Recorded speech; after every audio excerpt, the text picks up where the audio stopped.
So our next speaker is Susanna Dann, who will speak on the problem of last law of Fejes Toth.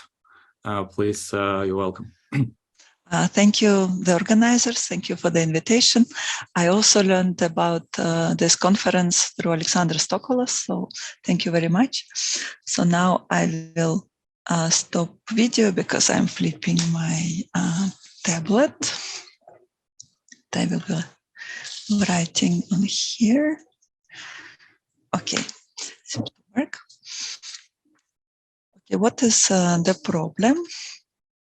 Let's say we have P, okay, a convex n-gon in the plane, and we will denote the sides by aj, so they are given as vectors, okay, j from 1 to n, and by little aj, we will denote the lengths of the sides, and by bj's, we will denote the lengths of the maximal sections of our polygon parallel to aj. So bj is the length, okay, let me write it better, length of maximal section of P parallel to aj. So if you make a sketch, let it be an n-gon. Let's say this is the side A1 with length A1. Then we will be going through all the parallel sections and picking the biggest one. So it will be a piecewise continuous function. So we only need to compare the lengths of the section going through vertices. So this seems to be the biggest one in this picture. Okay, and what is the question?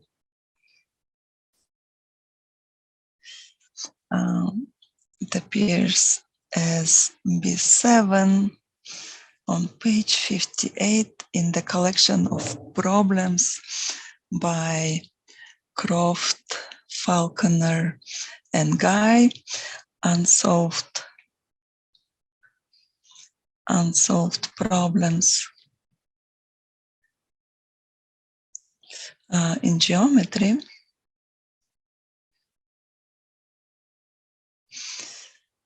Okay, the question asks to show that this quantity here, so what we will do, we will take the ratio of the lengths of the side to the lengths of the maximal section and sum it up. Let's sum all of this for each side. The question asks to show that this quantity is greater or equal than 3. Let's denote this quantity by star. Okay, we can make some observations right away. So we can note that this quantity star is invariant under translations, but also invariant under the action of general linear group, right? Parallel lines remain parallel and ratios are preserved. And the second observation is that it is enough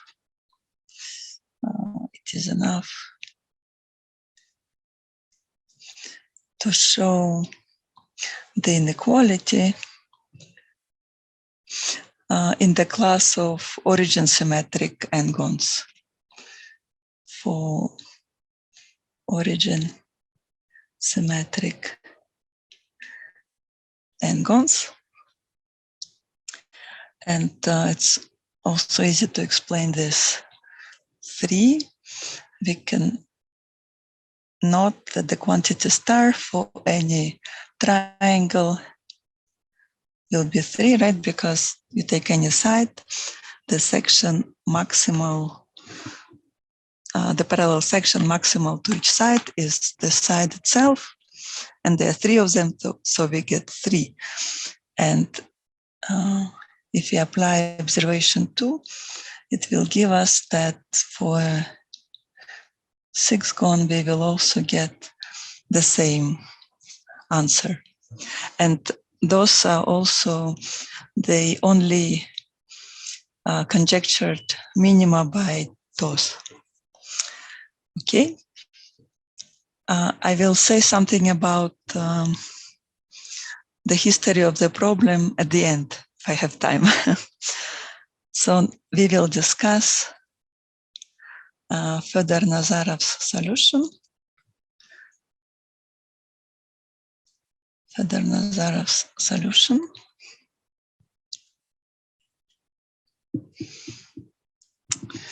Okay, what one can do, we can consider the usual measure on the sphere associated to a polygon.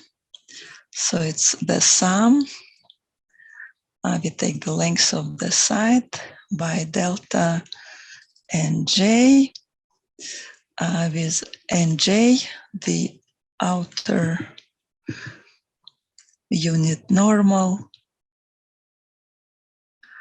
to the side aj, or equivalently, it will be a little more convenient to work with, or equivalently, we can take the sum of aj's, and instead of the normals, we can take the unit vectors that are describing the sides. So with theta j, vector aj over the length, right? So this measure corresponds just to a polygon P rotated by 90 degrees. So we know that the quantity we want to estimate, star, is GLN invariant. So now what can we do? We can fix the area of P. And now we will just consider a part of the symmetries, okay, star SL2 invariant, part of the symmetries that preserves the area. Okay, and now among all images of P under area preserving transformation, we will choose one representative. Choose one with minimal perimeter. With minimal perimeter, say we will choose a representative with perimeter 1. Okay, what can we do next? Now we can differentiate the perimeter. What do we mean by that? We will perturb it a little bit. So we have that perimeter, it's denoted by a little p, of our polygon P is 1. We can express it as an integral with respect to the measure mu. It's a sum of the lengths of the sides. So we write it in coordinates. It's the root of first coordinate squared plus the second coordinate squared.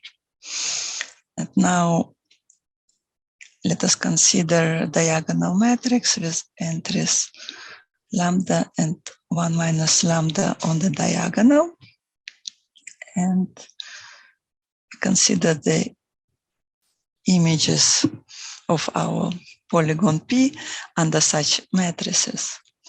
Okay, then the resulting polygon will have the perimeter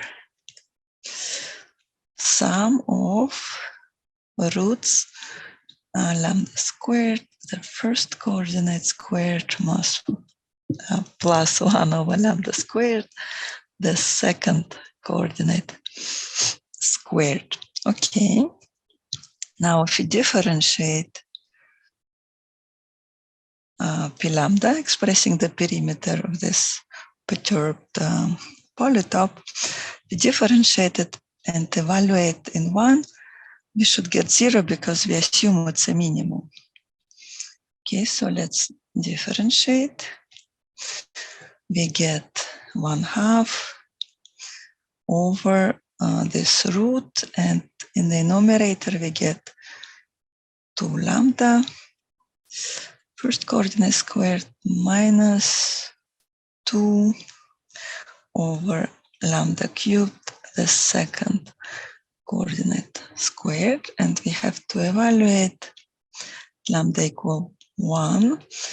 So if we do that, we will get the difference between the coordinates squared over the length of the side, and we can write it also as, okay, so we get to the theta j1 squared minus theta j2 squared. Remember, theta j was just the side aj over the length. Okay, so differentiating the perimeter gives us this relation that the sum of aj's, first coordinate squared, is equal to sum product of aj's, second coordinates squared. Let's call this relation 1. Okay, with this relation we can show the following claim. I'll just state it, but it's just a simple computation. This relation, as a consequence, gives us that the integral over S1 of the dot product,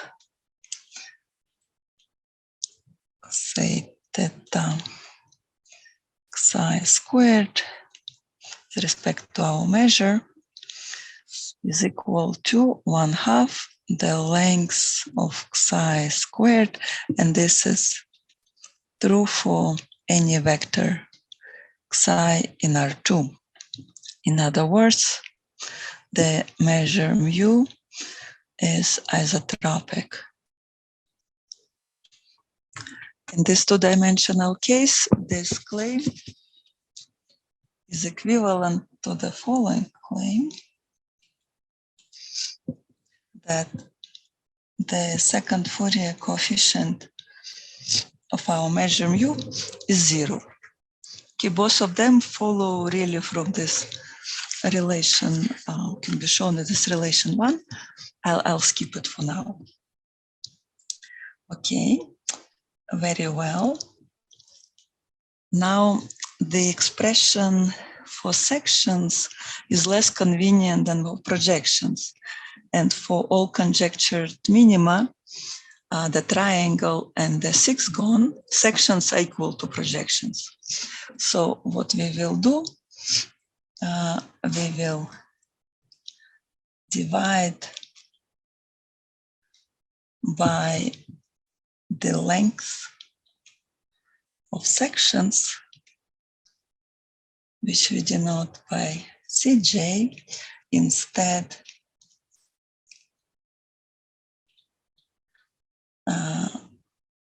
by the length of projections.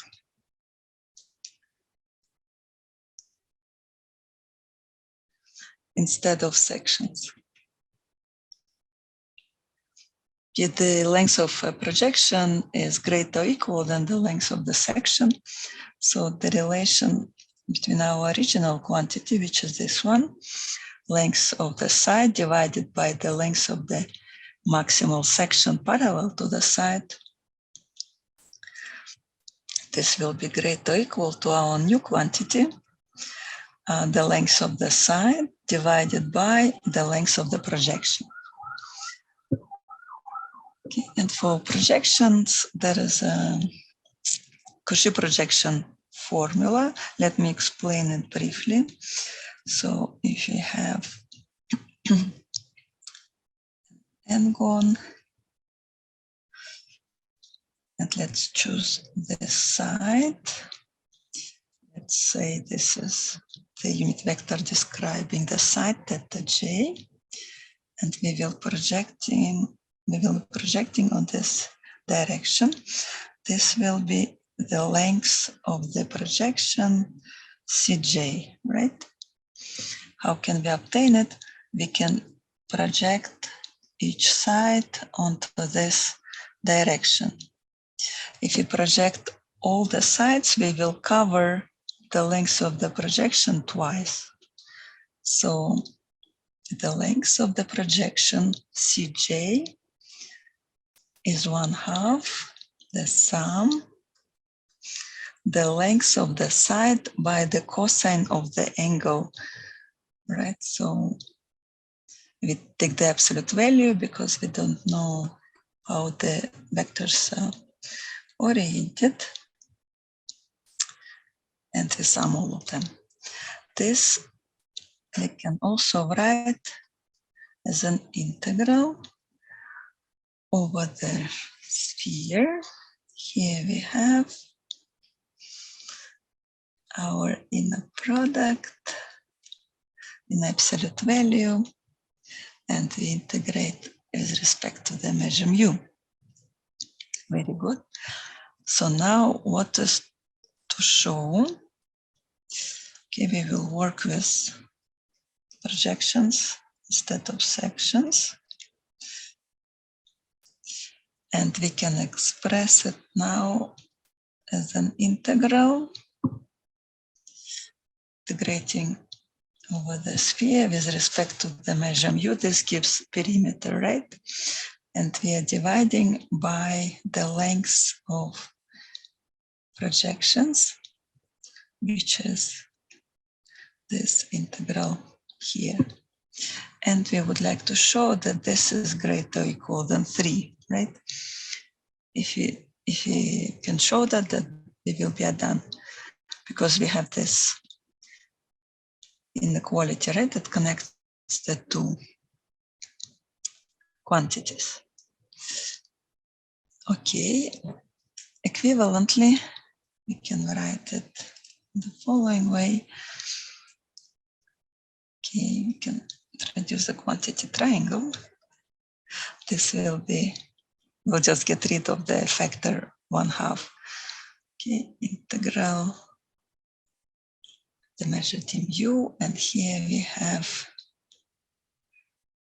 twice then the length of the projection. We want to show that this is greater or equal than 3/2. Okay, now let us get back to our perimeter. The perimeter we are assuming is 1. You can express it as a sum or as an integral. Now we will multiply and divide by the same quantity. We will multiply and divide by this integral. That gives us twice the length of the projection.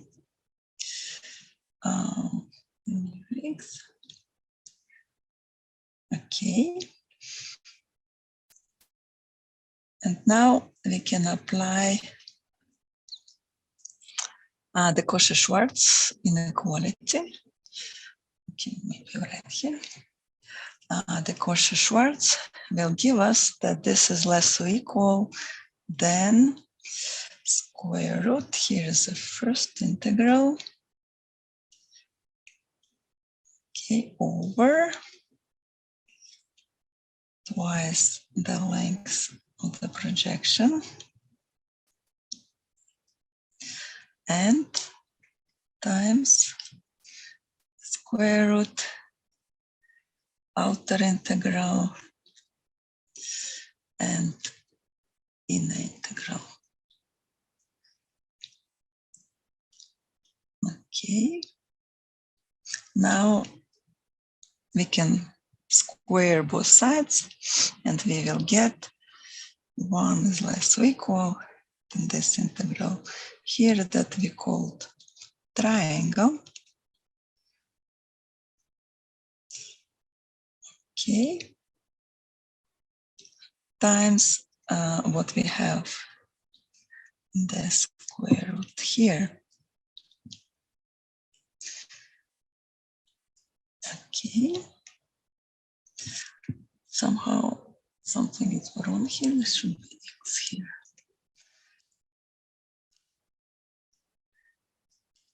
Okay. Very good. And we called this guy triangle. Okay, so what do we have to show? To show is, okay, we can write 1 over triangle is less or equal than this quantity.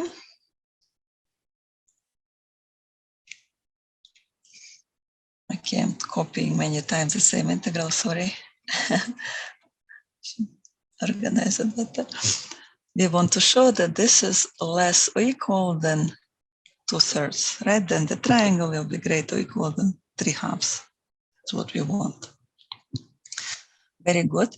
Now the integral over S1, we can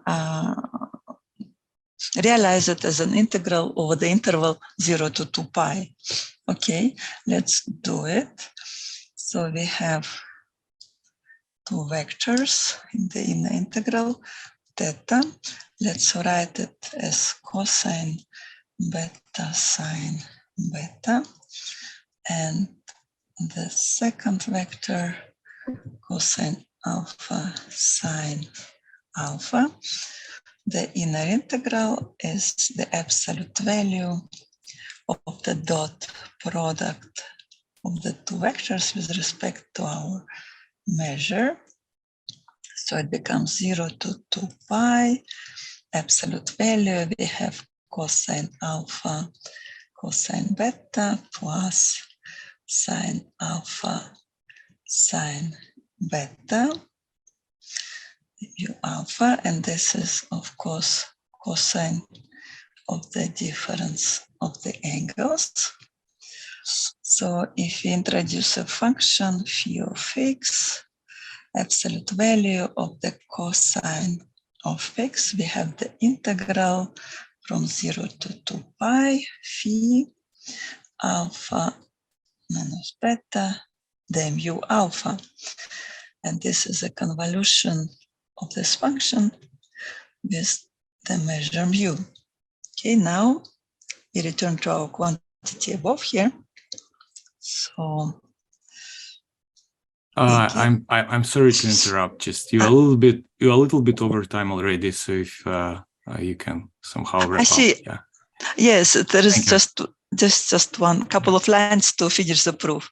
Okay, so we get that for the whole quantity, we can write it as now the convolution of the function with the measure and the integral.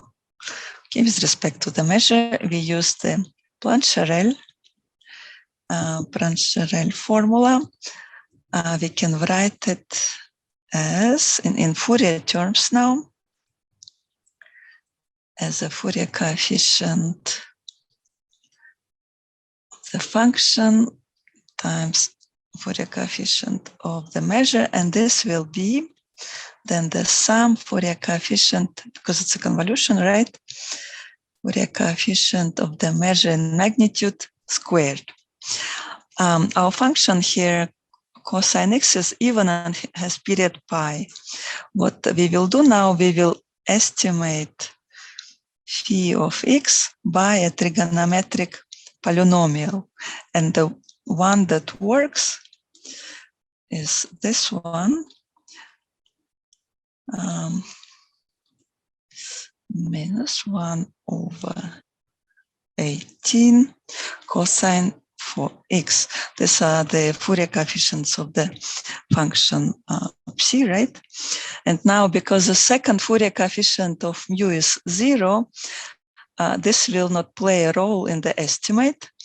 And this guy, the fourth Fourier coefficient, is negative, right?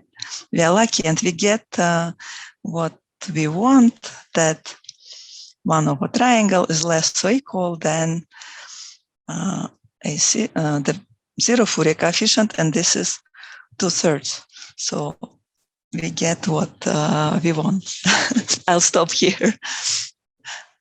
Thank you very much for the very interesting talk. Are there any questions?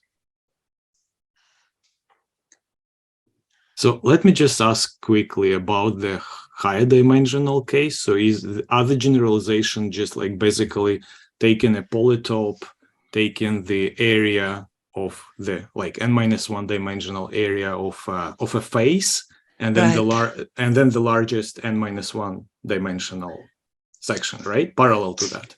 Right. So there are no results for sections, but one can generalize or try to generalize the proof by Fedor-Nazarov for projections. Okay. So essentially what's important that you have vectors with few angles. You have arrangements of vectors that gives you, vectors are the normals to your faces, right? Mm-hmm. With a few dot products. Okay.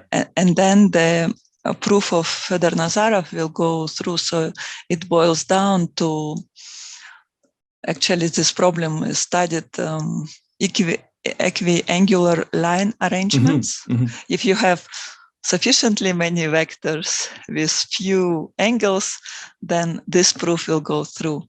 Okay, but, yeah, that's interesting. Yeah. Yeah, thank you very much. Sorry for going over time. Yeah, that's okay. Thank you very much. You're welcome. Thank you. Thank you.